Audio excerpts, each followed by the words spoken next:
अच्छा डेफिनेशन चाहिए या सिंपल डेफिनेशन चाहिए? हाँ, अच्छा डेफिनेशन चाहिए। वाह क्या बात है, डेफिनेशन अच्छा चाहिए, but from your side you never say anything like this. आप लोग भी इंटरेक्ट करते रहें। चलिए मैं इसको 2 पॉइंट लिख लिया ना आप लोगों ने। अभी जो समझा रहा हूँ उसको अलग से बॉक्स में लिख सकते हैं आप लोग। एक बात ध्यान रखेंगे, पहली बात तो छोटा सा आपको आइडिया होना चाहिए। If it is N earth and suppose earth is not rotating, earth rotate नहीं कर रहा है, क्लियर है? और जब मैं बोलूंगा ड्रॉ करने के लिए, thereafter you draw. If I'll throw anything from here to here, it will go directly here. If I am throwing anything from here to here, it will go directly here. And also in the southern hemisphere, if I am throwing anything from here to here, it will go directly here. And from here to here, it will go directly here. There is no deflection, yes or not? कोई deflection है? No deflection. Clear? Now. So, have you drawn this? और ये लिख लेंगे, when the earth is not rotating, when the earth is not rotating,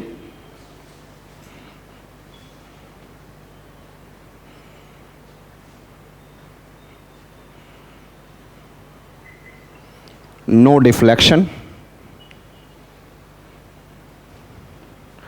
no Coriolis force. When the earth is not rotating, no deflection, no Coriolis force.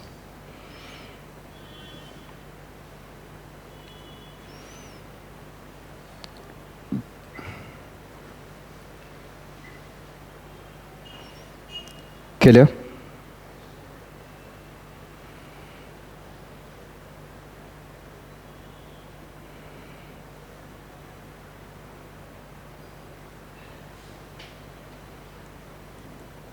इतना समझ में आ चुका?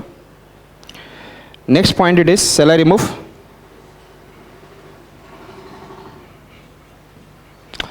But you know that our earth is rotating from west to east, yes?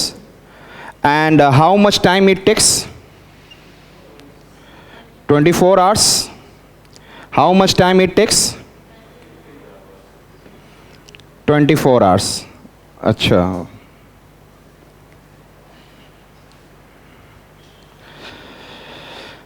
23 hours. क्या बोला, किसने बोला 23 our 56 minute?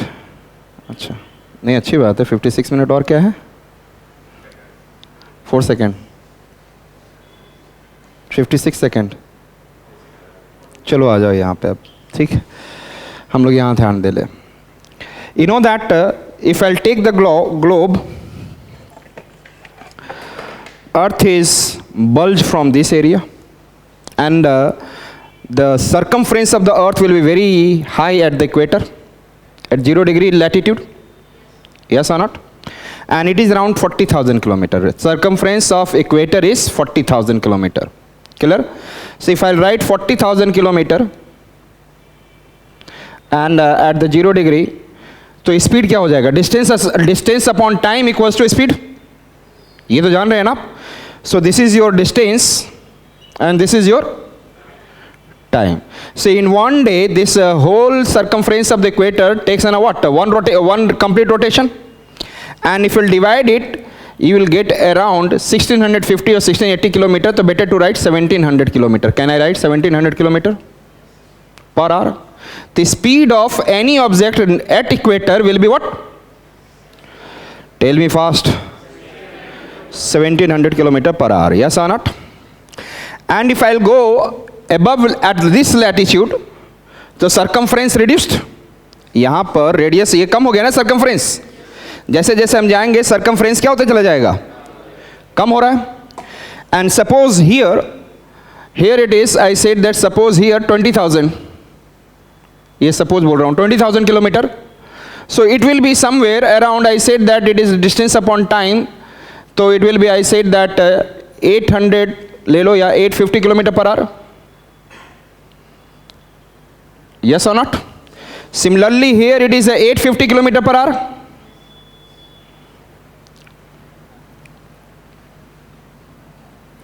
Yes or not? Can I say that at different latitudes, if I'll come here and here, so if I'll come here at very close to the poles, the circumference is very less. यहाँ पर it can be very less and we can be able to say there is a 200 km per hour. Yes or not? 200. समझाऊं या नहीं, आपको clear हो रहा है?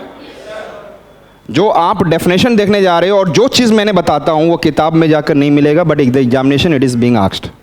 जो अभी मैंने माइक्रोजोनेशन के लिए बताया है, so if you go and search out you will not be able to find in the book. Understood? तो books is not going to give you an idea about the clear the selection, but हाँ book से ये आपको पता चलता है, आपने पढ़ते हो NCERT whatever you are studying, it will give you logic. It will give you logic. कभी कभी होता है ना, if you are studying something तो वहाँ पर आपको नहीं समझ में आ रहा है तो क्वेश्चन मार्क करो वाई, वहाँ से आपकी एनालिसिस स्टार्ट हो जाएगी. Because NCERT explanation is very bad. NCERT explanation is not good. But if when you study it something then you can be able to find out question mark, वहाँ से analysis करके आगे बढ़ सकते हो. That is the way that you should do. तो वहाँ पे तो कोलिस फोर्स ओनली बोल देगा नॉर्दर्न हेमिस्फीयर में right side and southern hemisphere coriolis force is what, left side. Here it is at 200 km per hour और यहाँ पे चले गए एकदम nearby pole, it will be what I said that 20 km. At 20 km per hour means I said that what 480 km upon 24 hours. यहाँ वाला भी तो आपको मूव कर रहा है, yes or not? So the lowest speed will be nearby. Clear? So we have found the different speed at different latitudes, yes or not? Differential speed at different latitude.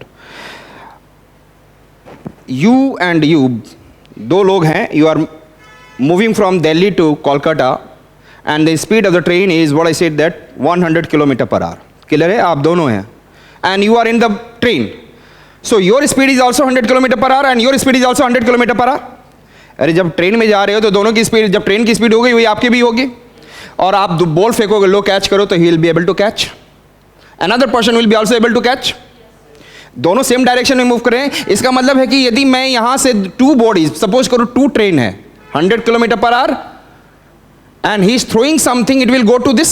यदि हवा का कंसिडरेशन छोड़ दिया जाए, दोनों अलग डिफरेंट में है, तो आपको क्या है, दोनों की रिलेटिव वेलोसिटी क्या है, 0.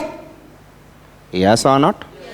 But I said that if I'll throw something from the 1700 km per hour toward the 850 km per hour, then it has a faster speed and it will move ahead. It will move ahead, yes or not? Again in the southern hemisphere, I'll make it to move from the 1700 km to the lower speed side, 850. It will move ahead. So in the northern hemisphere, what you are finding? Rightward deflection. And in the southern hemisphere, what you are finding? Why? Earth is rotating. Not only Earth is rotating, differential speed at different. मेरी बात आपको समझ में आ रही है? Differential speed at. Getting my point? So what happened? So here it is, we are finding rightward, and here it is, I said that. अच्छा, ये तो आपको समझ में आ गया. If I am throwing someone from the higher speed to the lower speed, then it will move ahead. But you know that if I throw from the lower speed to the higher speed, it will go back to the higher speed. कोई fast जा रहा है और मैं lower speed से फेंकूंगा तो उसके पीछे जाएगा. So if I am throwing from 850 to the 1700, so it will go back. Yes or not? If I am throwing from the lower speed to the higher speed in the southern hemisphere, go back. So what does it show? It is showing in a what? Rightward deflection in the northern hemisphere, and then leftward deflection in the. Coriolis force समझ में आ चुका? दो चीजें ध्यान से देखना. आपने तो बोल दिया सर अर्थ रोटेट कर रहा है, मैं अर्थ का शेप ऐसा बना देता, अर्थ रोटेट करता रहता, तो यहां पर भी क्या होता, सेम स्पीड. यहां पे यदि 1700 है तो यहां पे भी 1700 होता. And if I throw then it will go directly in the hand, no deflection. अरे समझ में आया या नहीं आया?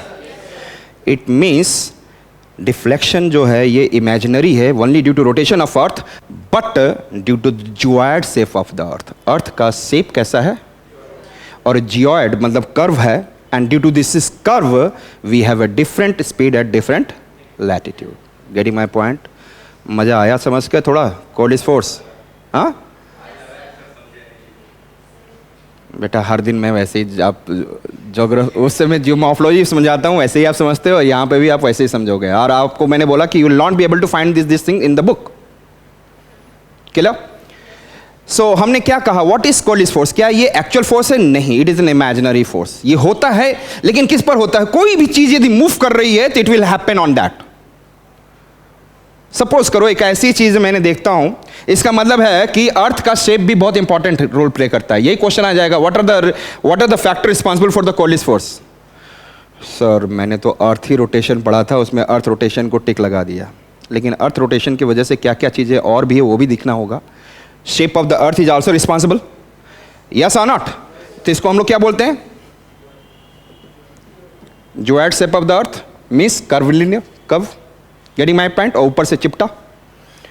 Is it clear? And differential latitude, तो डेफिनेशन क्या हो जाएगा? Called force is the imaginary force, yes और not? Imaginary force which occur due to, yes, which occur due to differential speed at under the influence of rotation of the earth and geoid shape of the earth, yes or not? Under the influence of rotation of earth and मजा आ गया आपको? सो write down, लिख लेंगे cold is force. देखिए basic आप नहीं जानिएगा ना, cyclone समझना आपके लिए मुश्किल हो जाएगा। बेटा अभी रुक जाओ, कहानी तो चल ही रही है। मैं ज्योग्राफी पढ़ाने नहीं जा रहा हूँ, क्लाइमेट समझाने नहीं जा रहा हूँ, केवल मैं बोल रहा हूँ कुछ बेसिक्स जो मुझे ज़रूरी है, that's what I am going to teach you. Clear? क्योंकि ये नेचुरल डिजास्टर सारे हैं, तो मुझे वहाँ बेसिक समझाना होगा, उसके बगैर मैं disaster I can't make you to understand. कहाँ था? तो कैसा फोर्स है? इट इज ना इमेजिनरी फोर्स विच, और ये क्या करता है? Yes tell me. which occur due to differential speed at different latitude under the influence of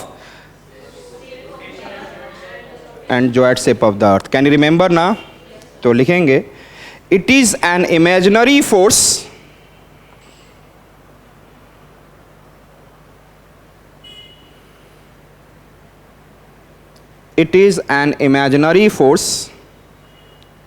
which occur due to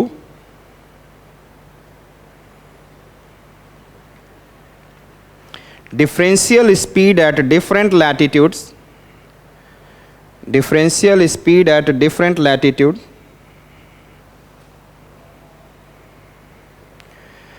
under the influence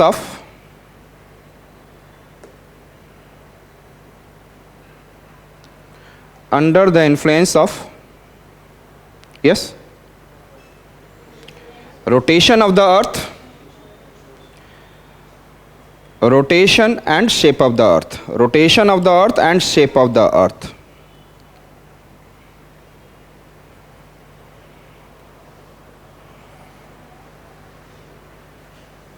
Shall I?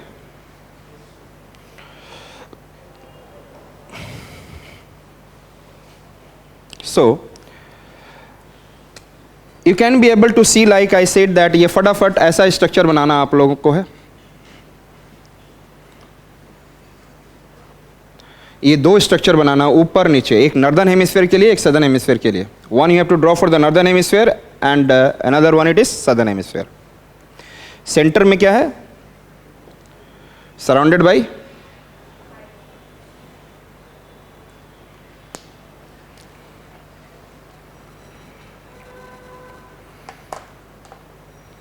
Clear?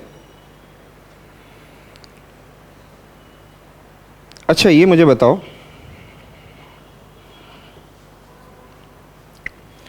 ये मुझे बताना, this is I said that 1700 and this is I said that 850.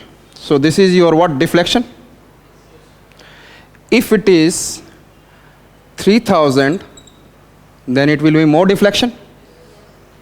If the speed is higher, the deflection is more.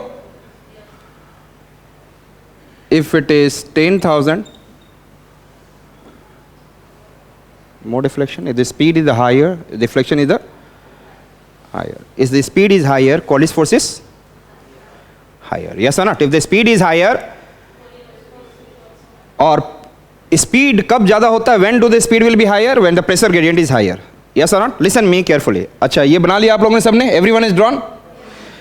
और ये high pressure है, ये high pressure है. Suppose करो this is, I said that 960, it is 970, it is 980, 980, 990, it is what I said that 1000 MB. Yes or not? So it is a low pressure. It goes like this. So the wind will move from the high pressure to the low pressure toward the center. Draw like this. Clear?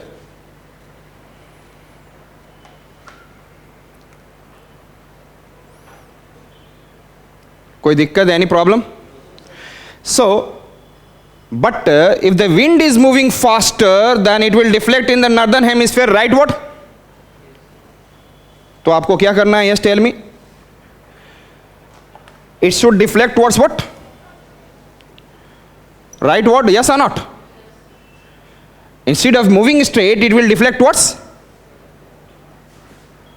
right. What?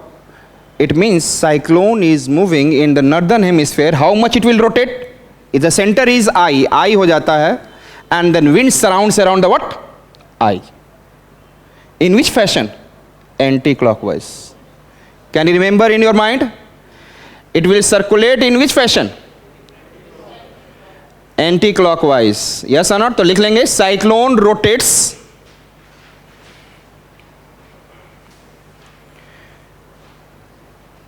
in northern hemisphere in anti-clockwise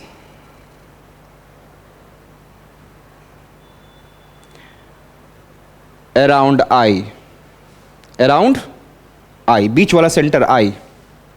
दिखाऊंगा कैसे. Why do the I forms? Clear?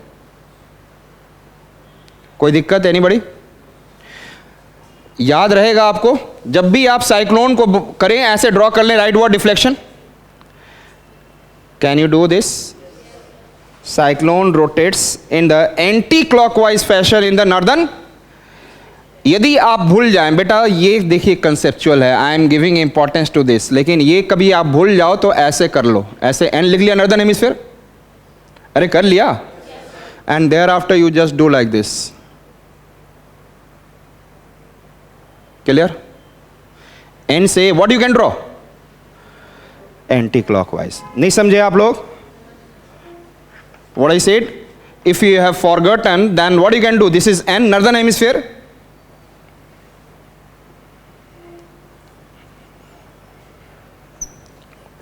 Automatically you will be able to get. Generally ये fast answer के लिए, but conceptually this is the one.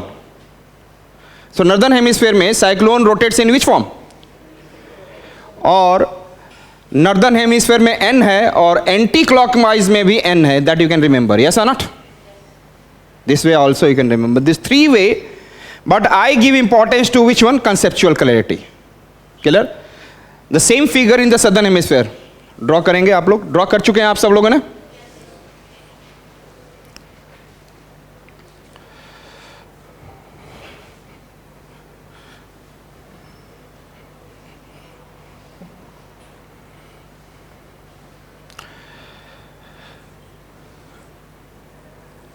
This is, I said that 960, 970, 980, 990, and this is what? 1000 MB. And the wind moves from high pressure to the low pressure. This is clear? इसका deflection किधर होगा? Southern hemisphere has leftward deflection. So what you will do? If it is moving like this, then what you will do? Left side, it will deflect towards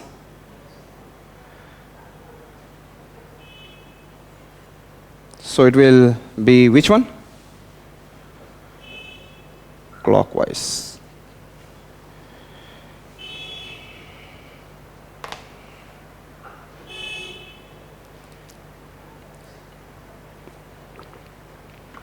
Clear?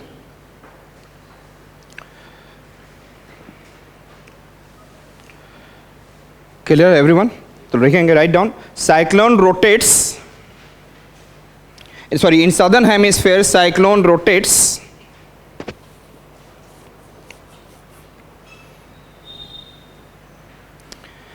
in clockwise fashion, in clockwise fashion around I.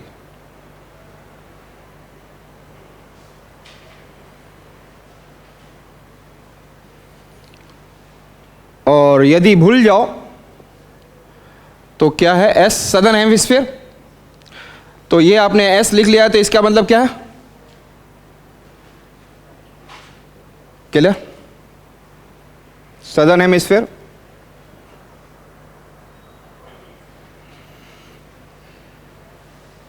Any problem, याद हो गया।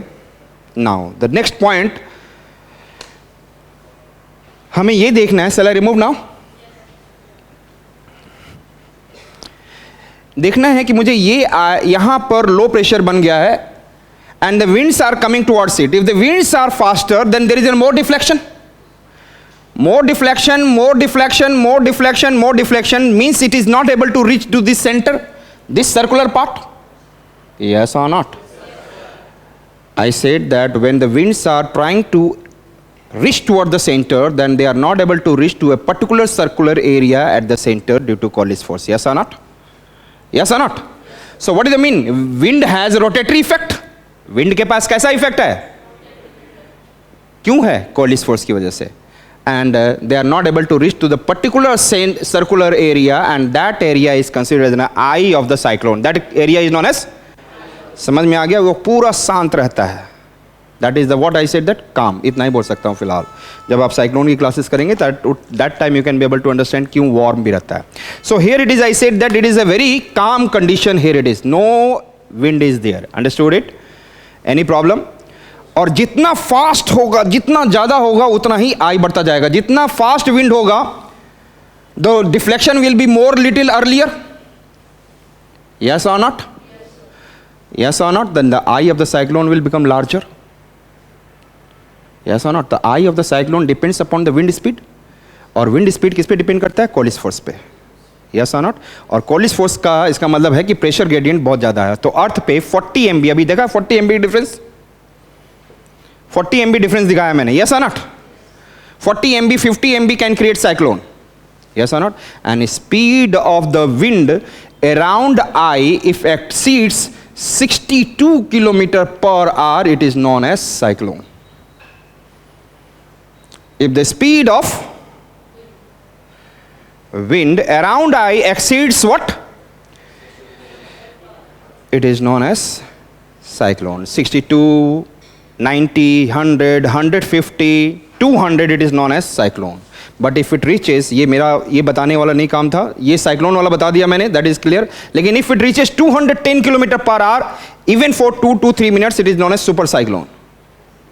Only for 2 to 3 minutes, not it is लगातार होता रहा है, and if it reaches 230 kilometre per hour even for 2 to 3 minutes, it is known as super typhoon, understood it.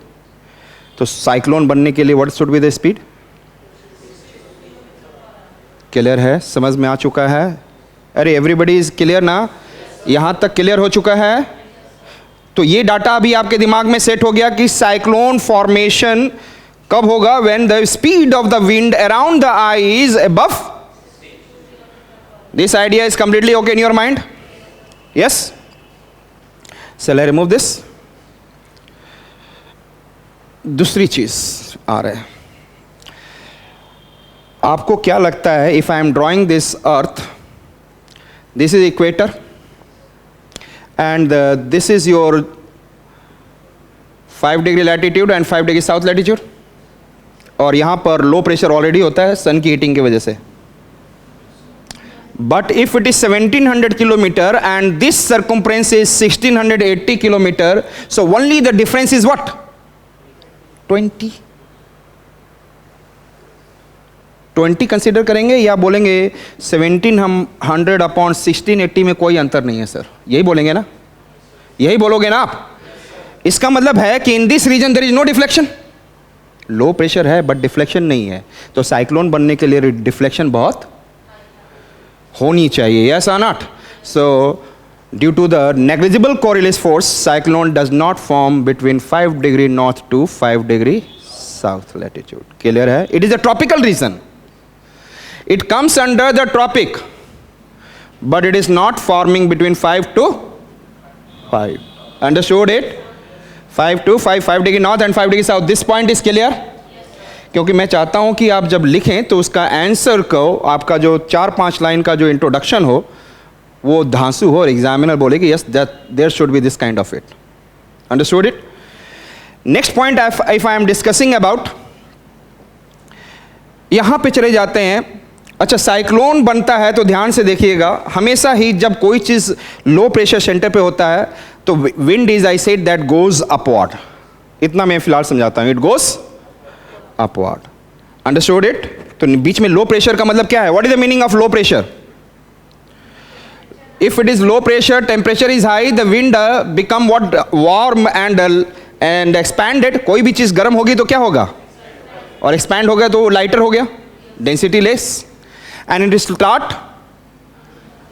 So these things keep on happening, this thing keeps on happening. फिलहाल that much I can say. Is it clear? हो सकता है जब आप लोगों को कुछ चीज़ें हीट वेव, कोल्ड वेव बताऊं तो आप लोग एक काम जरूर करके आना, जेट स्ट्रीम भी पढ़ के आना। इतनी अच्छी कंसेप्ट दूंगा कि ज़िंदगी भर याद रखोगे आप लोगों को। तो लेकिन ये कंसेप्ट उस समय थोड़ा सा आगे बढ़ेगा, इसके आगे बढ़ेगा। सो कहाँ थे हम? Low pressure. Low pressure means I said that in that area winds, air are moving upward.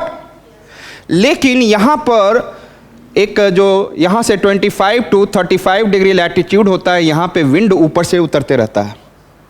यदि ये साइक्लोन इस रीजन में आ जाए और विंड उतरने लग जाए तो साइक्लोन को खत्म कर देगा। Wind, cyclone is forming like this and the low pressure the centre, और वहीं पर हवा उतरने लग जाए तो इट विल बी फिनिश्ड।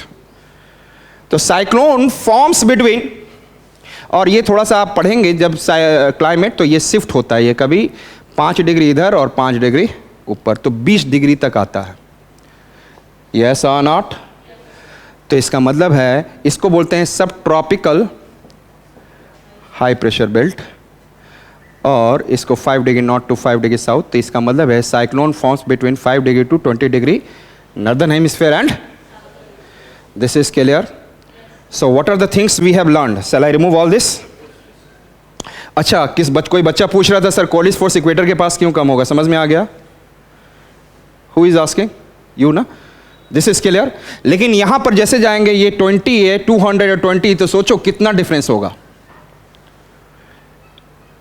200 और 20 में कितने का डिफरेंस है? 10 टाइम्स का डिफरेंस है ना, 10 गुना ज्यादा। यस और नॉट? तो इसका मतलब है बहुत ज़्यादा डिफ्लेक्शन होगा टुवर्ड द पोल। जैसे जैसे आप लो लैटिट्यूड से हाई लैटिट्यूड जाओगे, Coriolis force will keep on increasing. ये आइडिया थोड़ा सा हुआ। एक चीज़ ज़रूर नहीं पता होगा, वो मैं बता देता हूँ कि 50 डिग्री लो लैटिट्यूड है, 60 डिग्री हाई है उसके कंपेरिजन में।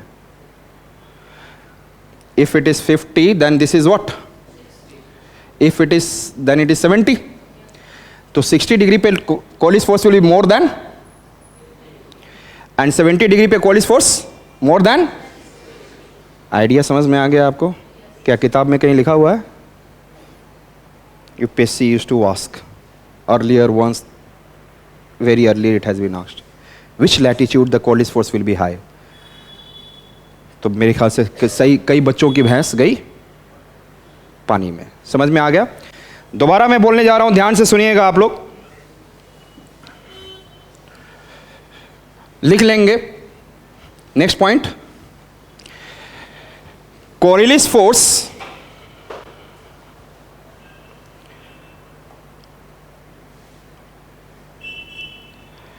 is low or negligible at low latitude, negligible at what? And higher at high latitude. It means near equator, it means near equator Coriolis force is negligible,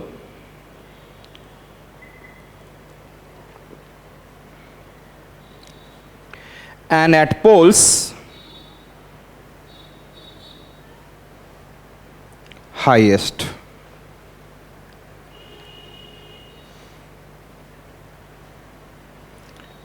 In northern hemisphere, next point करके लिखेंगे, in northern hemisphere anything moving will deflect towards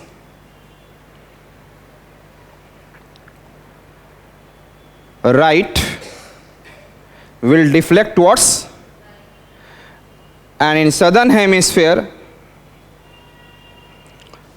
will deflect towards left.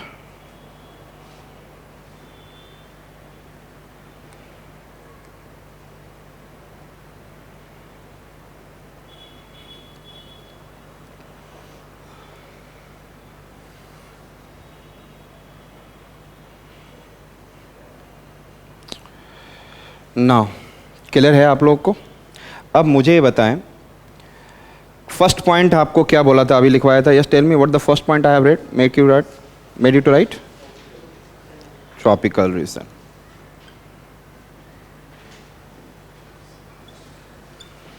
और कौन सा लिखेंगे tropical region में? आप आगे क्या लिख देंगे? Yes tell me. Between 5 degree to 20 degree north and south. समझ में आ गया? 5 degree to 20 degree north and south.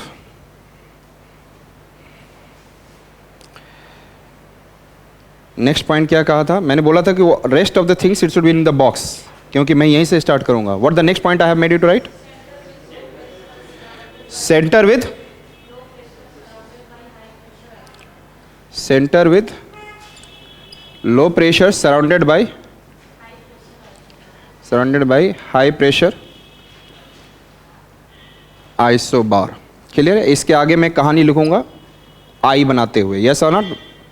Yes और नॉट? यहाँ पे ज़्यादा मैं, जैसे आप इसको क्या बोलते हो, प्रेशर ग्रेडियंट, याद है ना? ये जब हाई प्रेशर ग्रेडियंट होगा तो हाई कॉलिस फोर्स होगा. यस और नॉट? समझा दिया है, लेकिन डेफिनेशन में वही एग्जैक्टली नहीं लिखाऊंगा मैं, because the definition should be what? A crispy, having all the information but the crispy. और इसकी स्पीड कितनी हो जानी चाहिए? स्टेल में क्लियर है? इसकी स्पीड कितनी हो जानी है? 62 kilometre per hour. And in northern hemisphere clockwise deflection या rotatory effect, sorry anti clockwise, anti-clockwise, yeah, rotatory effect,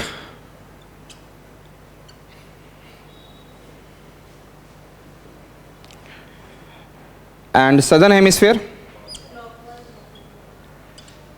clockwise rotatory effect. Clear?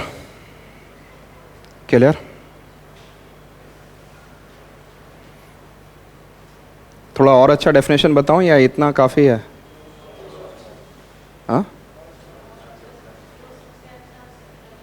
बेटा, सबसे अच्छा तो कभी कुछ ऐसा नहीं होता है, डिमांड के अनुसार से होता है. Civil services does not want